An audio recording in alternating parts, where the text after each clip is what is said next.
Ozosep, Defender of a Shattered World. Și vedeți voi când o să facem gear altfel o să trece prin voi. O să facem gear. Și la healer cu aia gear, că noi ca de piesă avem. Mie tot mi se pare super de căcat ăsta cu aia cu 30%. Ce gear? Că mi-a Celeron gear-ul și tu iei gear-ul la no skills.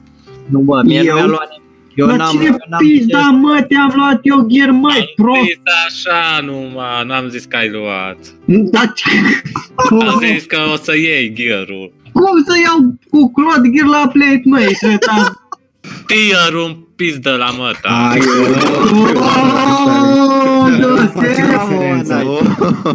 Bravo, Night. Ăla face diferența, exact. Să știi că dacă n-am chestul nici pe normal, Orice piesă. I-am furat item, să moară mama, nici nu... Are valor că l-am văzut și încă nu și-a făcut dungeonere. ba da, le-am terminat. Astăzi le-am făcut cu Raerin și L-ai făcut? Swifty. Cristoșelu, mai... M-au ajutat și Genius și... cum îl mai cheamă pe ălalt? Ozo. Da, Ozo. Ți-ai făcut BH? Da, mi l-am făcut. Și? Dacă era un Warrior Protection, se îmbrăca full.